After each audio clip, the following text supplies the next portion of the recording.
Assalamualaikum warahmatullahi wabarakatuh. Perkenalkan, nama saya Muhammad Agung Irfandi dari kelas akuntansi semester 3. Saya akan membahas kasus 1, analisis kasus 1, pelanggaran etika bisnis, contoh terhadap kelestarian lingkungan, etika profesi, dan lain-lain. Menurut saya, suatu bisnis itu harus mementingkan kelestarian lingkungan sekitar tempat kerja tersebut. Sebelum kita membuat suatu usaha, kita baiknya untuk mengecek atau mengekspos kawasan yang ada di sekitar lingkungan tempat kerja kita, dan juga dari bahan-bahan yang kita gunakan dalam suatu produksi harus kita pilih dan kita ketahui apa efek atau akibat yang bisa ditimbulkan dari bahan tersebut. Jika kita sudah mengetahui efek bahan tersebut, maka kita harus bisa menanganinya dengan cara kita harus bisa mengantisipasi atau memberikan wadah terhadap bahan-bahan sisa hasil dari usaha kita. Setelah kita mengetahui dari suatu bahan tersebut yang bisa merusak lingkungan, kita harus kendalikan. Terus kita harus mengetahui bahwa bisnis yang kita jalankan itu bisa berguna atau bermanfaat bagi lingkungan sekitar. Contoh dari segi SDM-nya, kita bisa mengambil dari penduduk di sekitar tempat kerja kita. Tidak perlu jauh-jauh mencari karyawan.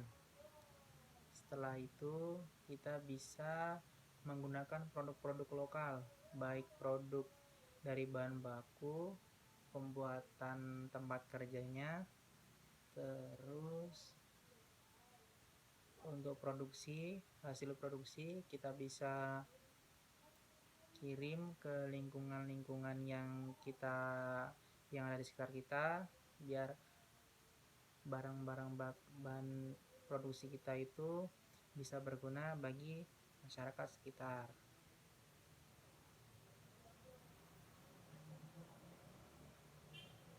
Saya sebagai mahasiswa juga ingin menjadikan atau memiliki usaha pribadi, karena menurut saya pengusaha itu lebih prospektif keuntungannya daripada karyawan, karena pengusaha itu keuntungannya bisa berkali-kali lipat dari gaji dari seorang karyawan.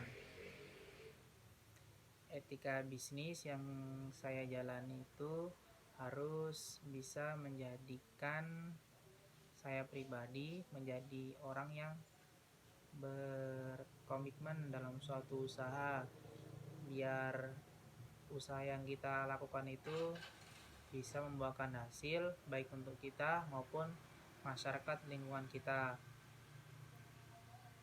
Terus kita sebagai seorang pengusaha harus bisa mencari ide-ide gagasan yang baru agar usaha kita itu bisa berkembang dan bisa berjalan semakin baik lagi ke depannya. Setelah usaha kita sudah berkembang, kalau bisa kita mendirikan cabang-cabang agar usaha kita banyak dikenal oleh orang. Kalau sudah semakin maju lagi, bisa diimpor ke luar negeri sebagai salah satu bentuk kepedulian kita atau sebagai bentuk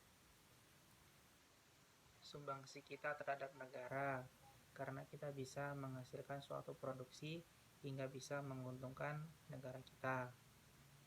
Terus dari bahan yang kita produksi itu kita harus bisa mengelola keuangan hasil usaha kita sebaik mungkin. Keuntungan, bahan baku, sama modal harus dipisahkan, sehingga terciptanya suatu manajemen di dalam perusahaan yang baik dan relevan dengan hasil yang dihasilkan. Setiap keuntungan yang kita dapatkan, semaksimal mungkin kita usahakan untuk selalu menjaga barang-barang atau mesin-mesin produksi, sehingga maintenance perawatannya bisa terjaga dengan keuntungan yang kita miliki. Sekian dari saya. Wassalamualaikum warahmatullahi wabarakatuh.